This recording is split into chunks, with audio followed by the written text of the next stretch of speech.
A medieval knight drenched in blood rises from the sea, lifts a sword, and cries out a single name: Waratah, Waratah. The man who dreamed that image, an engineer named Claude Sawyer, walked off the ship at the last port and saved his own life. 211 people stayed on board. None of them was ever seen again. And here's what truly doesn't add up. 3 years later, when the Titanic went down, it left behind a trail of wreckage, lifeboats, bodies, and hundreds of survivors to tell the story. The Waratah left nothing. Not a plank, not a life vest, not a single distress signal. By the end of this episode, you'll understand how a huge, almost new ship could vanish like this, and why, more than a century later, when one man devoted his entire life to finding it, the sea mocked him one last time. Let's take it in order. The Waratah was the pride of a British shipping company, the Blue Anchor Line. It was a relatively new vessel, built in 1908 by Barclay, Curle & Co. in Glasgow for the Blue Anchor Line, designed to carry passengers and cargo on the busy route between Britain, Australia, and South Africa. It was an imposing ship, a massive vessel of 9,339 tons with room for more than 1,000 passengers. A luxury liner powered by coal, boasting 8 watertight compartments and said to be practically immune to any danger of sinking. That word, immune, would later ring out as a bitter irony, but there was a shadow over it from the very start. On its maiden voyage, something unsettled the captain himself. During that first trip, Captain Ilbury studied the ship's stability and was not completely satisfied. Having previously commanded the Geelong, he is believed to have told the owners that the vessel lacked the stability of his old ship.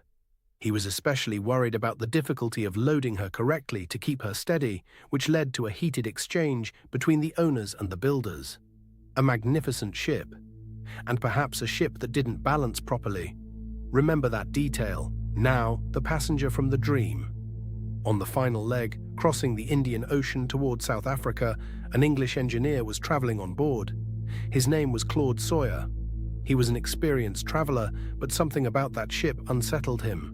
Despite being a seasoned traveler, his nights were disturbed by terrifying dreams in which a bloodied figure wielding a sword rose from the sea and then vanished beneath enormous waves. According to the account that became popular, in the dream, a strangely dressed figure, a knight, raised a sword, a blood-soaked cloth clutched in his other hand. Let's be honest here, this detail of the night belongs to the realm of legend and unverified testimony. In fact, he later claimed, though it must be noted these claims were never confirmed, to have had dream visions during the voyage from Australia to South Africa of a man dressed in a very peculiar way, with a long sword in his right hand. What is documented is what Sawyer did. Sawyer read the nightmares as a premonition and decided to leave the ship in Durban, even though he had paid his passage all the way to London. And here's the telling part. He did not speak openly about his dreams. Ashamed of his real reason, he cabled his wife, "I think the Waratah is top-heavy," and kept his dreams to himself. Notice what he said. He didn't mention the night. He said the ship was top-heavy. Top-heavy. An engineer with a technical instinct who sensed that this vessel was pitching badly. He tried to convince other passengers to get off with him. He failed. The Waratah sailed without him. It was the best decision of his life. Let's reconstruct the final hours. Around 8 in the evening on the 26th of July, 1909, the SS Waratah, with 201 passengers and crew, left Durban. Her destination was Cape Town, following the southeast coast of South Africa, one of the most treacherous shipping routes in the world. About 8 hours later, around 4 in the morning on the 27th of July, the Waratah was sighted by the captain of the Clan McIntyre, a passing steamer. As was customary, the ships exchanged lamp signals, including their name and destination. That was the last certain contact, and the captain of the other ship left a chilling warning. The captain of the Clan McIntyre said afterward that the weather that day was the worst he had seen in 13 years at sea. This sighting, near the mouth of the Mbashe River in South Africa's Eastern Cape, was the last confirmed sighting of the lost ship Waratah. The faster Waratah overtook the other steamer and disappeared over the horizon, heading south into the storm. After that, nothing. She was due in Cape Town on the 29th of July, but she never reached her destination. At first, no one was too alarmed. A sturdy ship, a delay, maybe engine trouble. It was initially assumed that her engines had failed and the ship was drifting. But searchers could not find the vessel, nor any trace of her. The search began. On the 1st of August, 1909, the first search was launched by the tugboat T.E. Fuller, but it met dreadful weather and was forced to abandon its efforts and return to port. The cruisers HMS Fort and HMS Pandora were sent by the Royal Navy to search for the Waratah, but the huge, powerful waves forced them back to port as well. The company did not give up.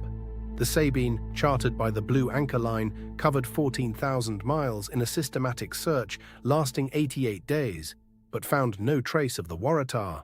An empty ocean, a ship of nearly 10,000 tons, carrying more than 200 people, had vanished without leaving the slightest trace afloat. And this is where the case becomes truly inexplicable. Think about it. When a ship sinks, it almost always leaves something behind. Normally, when a ship disappears, something remains. But there was no life ring, no boat, no confirmed debris floating anywhere after she went down. So what happened? Over the years, theories emerged, some fanciful, some technically solid. Let's separate the myth from the fact. First, the theory experts find most credible: the giant wave. The most popular explanation for the Waratah's disappearance is an encounter with a monster wave, also known as a rogue wave, in the ocean off the South African coast. Such waves are known to be common in that stretch of sea. And here's where that detail I asked you to remember fits: the stability. It's highly likely that the Waratah, with what appears to have been marginal stability and already fighting through a severe storm, was struck by a rogue wave that either capsized her completely or burst open her cargo hatches, flooding the holds and sinking the ship almost instantly. And this would explain the most disturbing part of the case: the absence of wreckage. If the ship rolled over or capsized entirely, any floating debris would be trapped beneath the hull, which would explain the lack of bodies or wreckage in the area. There's a second technical theory: the cargo. The Waratah was carrying around 1,000 tons of lead and 300 tons of iron ore in the form of a coarse, crumbly powder. These concentrates could have liquefied with the ship's motion and shifted, wrecking her stability and causing her to capsize. And then there are the theories that belong more to folklore than to history.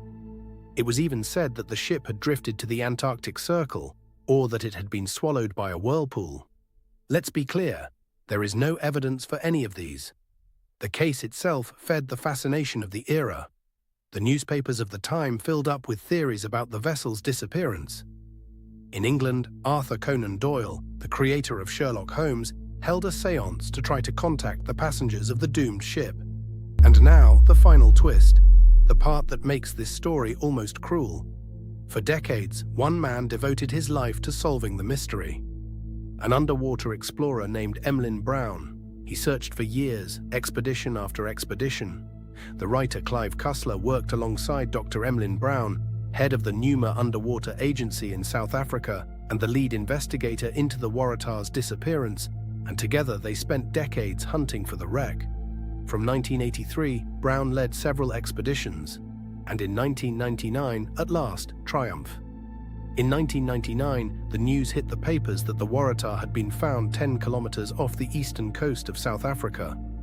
A sonar scan carried out by Emlyn Brown's team had indeed located a wreck whose outline seemed to match that of the Waratah. 90 years of mystery apparently solved. But the sea wasn't finished.